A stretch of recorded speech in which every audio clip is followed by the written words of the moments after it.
सब दौड़े दौड़े भगवान के पास गए, बोले कि यदुवंशियों को श्राप लगा है, नाथ रक्षा करो। तो भगवान ने थोड़ी देर तो विचार किया, थोड़ी देर सुनाई, तो सब यदुवंशी रोने लगे, बोले नाथ हम आपके वंशधर हैं। सब लोग विचार करते हैं कि भैया द्वारिकाधीश के वंशज हैं, इन पर किस प्रकार की कैसी आपत्ति विपत्ति। ठीक है, हम मानते हैं हम लोगों से अपराध हो गया, लेकिन नाथ आप स्वामी हो, हमारी रक्षा करो। तो द्वारिकाधीश है और उनका नाम है सोमेश्वर महादेव, श्री सोमनाथ। और सोमनाथ भगवान की कथा भगवान कृष्ण ने यदुवंशियों को सुनाई। यदुवंशी बोले कौन है सोमनाथ, इनका क्या प्रभाव है? बोले भैया दक्ष प्रजापति ने अपनी समस्त पुत्रियों का विवाह चंद्रमा के साथ में किया, लेकिन चंद्रमा सबसे ज्यादा प्रेम करता है रोहिणी नाम की पत्नी से, दक्ष की बेटी। बाकी की बेटियों को ज्यादा प्रेम नहीं करता, जिसकी वजह से बाकी की बेटियों ने जाके दक्ष से शिकायत कर दी। बोले चंद्रमा जो है रोहिणी को ज्यादा प्रेम करते हैं, हमसे नहीं करते। रोष में भर करके बिना सोच विचार किए दक्ष ने श्राप दे दिया, तुमको रूप का बहुत अभिमान है चंद्रमा, मैं तुमको श्राप देता हूं, तुम अपने रूप से विहीन हो जाओगे। चंद्रमा थोड़े घबराए, लेकिन फिर मुस्कुरा के बोले ससुर जी आपने श्राप तो हमको दे दिया कि हम रूप से विहीन हो जाएं धीरे धीरे, लेकिन इससे विधवा तो आपकी बेटियां ही हो जाएंगी। दक्ष प्रजापति बोले ये तो मैंने सोचा ही नहीं, केवल एक बेटी के प्रेम को देखकर के बाकी बेटियों ने आपसे शिकायत कर दी और आपने हमको रूप विहीन होने का श्राप दे दिया, परंतु इससे भला किसी का नहीं होगा, बल्कि आपकी सारी बेटियां विधवा हो जाएंगी जिस दिन मैं अदृश्य हो जाऊंगा। दक्ष प्रजापति बोले अब क्या करें, श्राप तो लग गया, अब तो कोई उपाय नहीं। तब इसी भूमि पर साक्षात चंद्रमा प्रकट हुए और उन्होंने महादेव की उपासना की, महादेव को प्रणाम किया। जब तप किया, समुद्र के किनारे खड़े होकर के धीरे धीरे उनका रूप कम होता जा रहा था। जैसे ही अमावस्या प्रारंभ होने वाली थी, भगवान शिव दया की मूर्ति हैं, दया के देव हैं, करुणावतार हैं। चंद्रमा के कष्ट को देख ना सके और देवादिदेव महादेव सोमनाथ बनकर के प्रकट हो गए। बोलो सोमनाथ महादेव की। सोम यानी चंद्रमा, उसके जो नाथ हैं, नाथ किसको कहते हैं? नाथ कहते हैं रक्षक को। नाथ शब्द का अर्थ होता है रक्षक। सोम यानी चंद्रमा के जो रक्षक हैं वो सोमनाथ।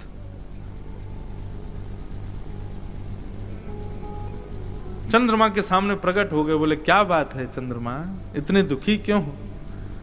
तब चंद्र ने चरणों में प्रणाम करके अपना भाव बताया। बोले मैं रूप विहीन होने के श्राप से शापित हूं महाराज, आप कृपा करो। महादेव ने कहा देखो भाई, श्राप को नकारा तो नहीं जा सकता, श्राप तो तुमको लगेगा, लेकिन तुम्हारी भक्ति से हम इतने प्रसन्न हैं, तुम्हारे भाव से इतने प्रसन्न हैं कि हम आशीष देते हैं कि 15 दिन आप अपने ससुर जी के शाप से शापित रहोगे, लेकिन उसके बाद 15 दिन के लिए हमारे आशीर्वाद से पुनः अपने रूप में प्रवृत्त हो जाओगे।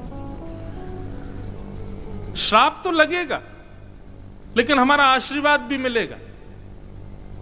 तो एकम से लेकर के और अमावस्या तक चंद्रमा जो है वो श्राप में रहते हैं, लेकिन उसके बाद प्रारंभ होता है महादेव का आशीर्वाद और पुनः अपने रूप में आने लग जाते हैं। और पूर्णिमा के दिन पूर्ण चंद्राकार आकाश में चंद्रमा प्रवृत्त हो जाते हैं।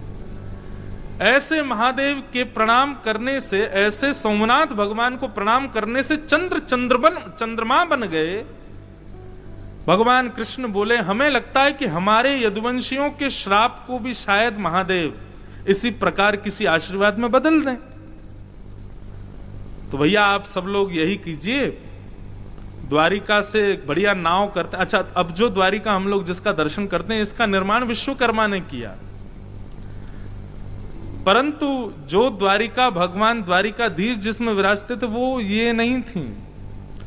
ऐसा बताते हैं कि द्वारिका तो समुद्र के भीतर थी। ठाकुर जी कभी कभी अपनी सभा करने के लिए इधर आया करते थे और यहां बैठकर के सभा करते थे। ऐसा बताते हैं कि ये सभागृह था भगवान का। मूल द्वारिका तो समुद्र में थी, समुद्र के बीच।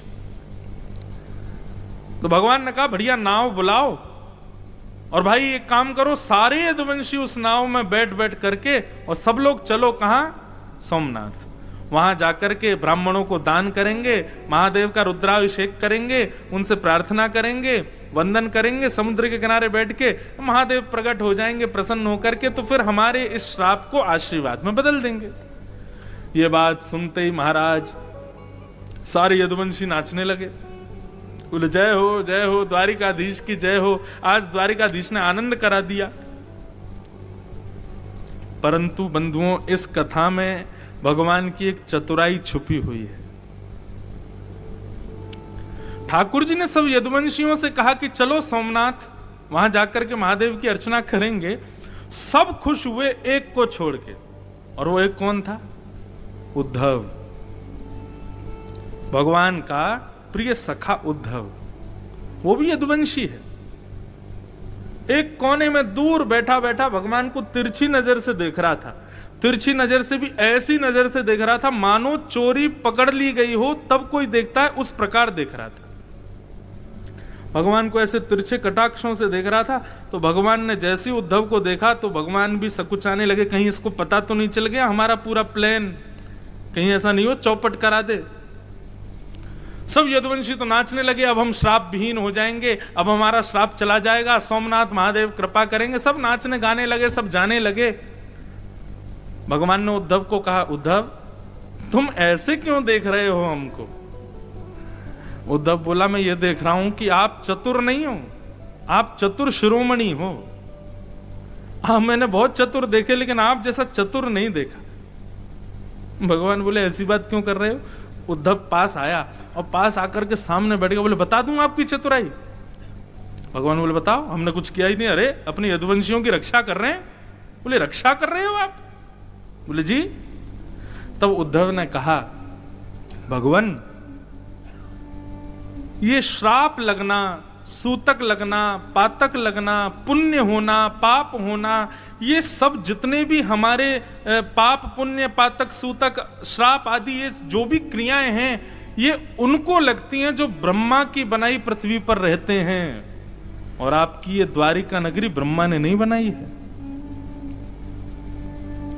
इसका मतलब द्वारिका में रहने वाले प्रत्येक यदुवंशियों को भले ही संतों ने श्राप दिया हो, लेकिन यहां पर यह ब्रह्मा की भूमि नहीं है, इसलिए सूतक पातक श्राप इनका प्रभाव होता ही नहीं है। आप जबरदस्ती सब यदुवंशियों को नाव में बैठा के वहां ले जा रहे हो सोमनाथ, वो ब्रह्मा की बनाई हुई भूमि है। ये जैसे ही नाव से उतरेंगे, नाव से उतरते ही सबको श्राप लग जाएगा। आप श्राप विहीन करवाने नहीं, श्राप लगवाने ले जा रहे हो वहां पे। भगवान ने तुरंत मुंह दबा दिया उद्धव का, बोले चुप, किसी से कहना मत इस बात को। समझ में आई बात? यदुवंशी सोमनाथ आकर के महादेव से श्राप विहीन होने के लिए थोड़ी आए थे, बल्कि उनको श्राप लगा ही यहीं आकर के। क्यों? क्योंकि जिस नगरी में वो रहते हैं वो ब्रह्मा ने बनाई नहीं है, वहां श्राप लग ही नहीं सकता। भगवान जानबूझ करके महादेव की सहायता लेने आए, बोले कि आप ही लगवाओ। क्यों? क्योंकि ठाकुर जी जानते हैं यदुवंशी मेरे जाने के बाद में पृथ्वी पर भार बन जाएंगे, इनको शाप लगना अति अनिवार्य है। तब उद्धव का मुंह बंद किया भगवान ने, बोले कि तुझको कैसे पता मेरी सब बातें? उद्धव बोला, आपका सखा हूं, और सखा का मतलब मित्र नहीं होता, सखा का मतलब केवल फ्रेंड नहीं होता। सखा का मतलब सह खादती सह खेलती, संग खावे संग खेले, संगी सब क्रिया करे, वो सखा है। मैं सब जानता हूं आपके मन की बात। और उद्धव ने कहा, मैं ये भी जानता हूं आप सबको लेके जाओगे, मुझको नहीं लेके जाओगे, आप मुझको यहीं छोड़ के जाओगे।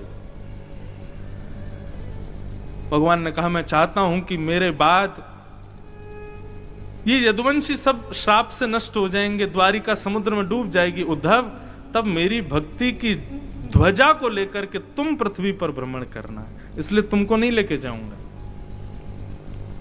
और भगवान देखते ही देखते सब यदुवंशियों को लेकर के सोमनाथ आए, और जैसे ही नाव से उतर करके उन्होंने यहां अपने पैर रखे हैं, रखते ही, ये ब्रह्मा की भूमि है, संतों का सबका श्राप लगता चला गया। भले ही सबने जाकर के सोमनाथ महादेव से कहा हो कि हमारे श्राप को हमसे विहीन कर दीजिए, लेकिन भगवान कृष्ण ने भी कहा हो, बोले बिल्कुल मत करना, लगे रहने दो, ये सब यदुवंशी हैं। और रही बात हमारे श्राप को विहीन करो, तो सोमनाथ महादेव ने किया। यहां आकर के वे सब वरदान मांगने आए थे कि हम सदा के लिए अजर अमर हो जाएं। तो सोमनाथ महादेव ने ऐसा आशीर्वाद दिया, बोले देह अजर अमर नहीं होगा, लेकिन यदुवंशी और द्वारिकाधीश का नाम अजर अमर हो जाएगा, उनकी कीर्ति अजर अमर हो जाएगी। ऐसे महादेव के शरण में लाकर के हमारे द्वारिकाधीश ने यदुवंशियों को श्राप लगवाया। अच्छा, एक बात और कहें, ये बड़ी गोपनीय कथा है, सब जगह कोई सुनाएगा भी नहीं और सुनने को मिलती भी नहीं। हमको भी किसी बहुत बड़े विद्वान ने बड़ी धीरे से सुनाई थी तो हमको मिल गई। तो आज सोमनाथ में आने का अवसर मिला तो हमने कही यहीं पर ये कथा का उद्घाटन किया जाए, इसको सुनाया जाए। तो ऐसे सोमनाथ हैं जो कि कृष्ण लीला के उपसंहार में सहायक बने। बंधुओं, दूसरी बात कहूं, हमसे जो भी अपराध बन जाते हैं भगवत सेवा में, भगवत प्रीति में, उन अपराधों से यदि विमुख होना है तो सोमनाथ जी का दर्शन जरूर करो। हमारे द्वारा बने हुए अपराध, उन अपराधों से मिलने वाले पापों से विमुक्त करते हैं श्री सोमनाथ जी, सोमेश्वर महादेव। और अभिषेक करें कि क्या सुनावें, क्या बोलें, कुछ नहीं, केवल दर्शन। दर्शन मात्र से आपके द्वारा बने हुए अपराध से आप विमुक्त हो जाओगे। ऐसी सोमनाथ भगवान के दर्शन की प्रधानता है। इसलिए भैया, आपसे जो कोई भी अपराध बना हो, कभी भी ऐसा हो नहीं सकता किसी से कोई अपराध ना बनता हो, उन समस्त अपराधों को आज केंद्र में लीजिएगा और उन अपराधों को केंद्र में लेकर के फिर सोमेश्वर भगवान का दर्शन करना, और प्रण लीजिएगा कि आज के बाद हम ऐसा अपराध नहीं करेंगे, हम वचन देते हैं। इस भाव से आप जब सोमनाथ जी का दर्शन करोगे, आपके समस्त पापों को वो निवृत्त कर देंगे, समस्त अपराधों को वो क्षमा कर देंगे। ये सोमनाथ महादेव की अनुग्रह है, ये कृपा है, इसी के लिए वो विशेष रूप से यहां विराजमान है। बोलो देवादिदेव महादेव सोमेश्वर महादेव की जय। ऐसे श्री सोमनाथ भगवान, जिनकी गोद में हम लोग सब बैठे हैं और राम चरित्र सुनने के लिए अवस्थित हुए हैं। आज प्रथम दिन है बंधुओं, थोड़ा आप मुझे जान लो, मैं आपको जान लूं, थोड़ी पहचान बन जाए हमारी। और जब पहचान जाएंगे आप हमारे स्वभाव को, हम आपके स्वभाव को, तो फिर अद्भुत धारा बहेगी ही। रही बात, एक कनेक्शन और है इस कथा का हमारे ब्रज से। क्या? हमारा जो वृंदावन धाम है और 84 कोस ब्रजमंडल का जो प्रमुख, एक प्रकार से कह दें तो राजधानी है, वो है मथुरा। और मथुरा जो है, उस मथुरा का निर्माण श्री राम कथा से ही हुआ है। हमारे मथुरा को किसने व्यवस्थित किया, मथुरा को किसने स्थापित किया? भगवान श्री राम के सबसे छोटे भ्राता श्री शत्रुघ्न लाल जी ने। और शत्रुघ्न जी का जब चरित्र आएगा तब मैं इस विषय को और विस्तार से सुनाऊंगा, कैसे राम जी ने उनको भेजा। और हमारे यहाँ की आपको जान के आश्चर्य होगा, पूरे विश्व में रामलीलाएं प्रसिद्ध हैं, लेकिन हमारे ब्रज जैसी रामलीला, रासलीला पूरे विश्व में कहीं नहीं होती। क्यों? वो रामलीला शत्रुघ्न जी ने ही प्रारंभ की थी। क्यों? क्योंकि अयोध्या से दूर रहते थे, राम जी की याद आती थी, तो क्या करें, तो पात्रों को ही किसी को राम बना के, किसी को लक्ष्मण बना के, किसी को जानकी बना के, फिर शत्रुघ्न जी उनको पात्र सुनाते, तुम ऐसा बोलना, और भरत जी को बताए तुम ऐसा बोलना, जानकी जी को कहते तुम ऐसा करना, और उनको मंच पे ले जाकर के खड़ा करते, और उनको देखकर के श्री शत्रुघ्न लाल जी अपने भाई भाभी अपने समस्त परिवार को याद करके खूब रुदन करते थे। बड़ा सुंदर चरित्र है शत्रुघ्न जी का।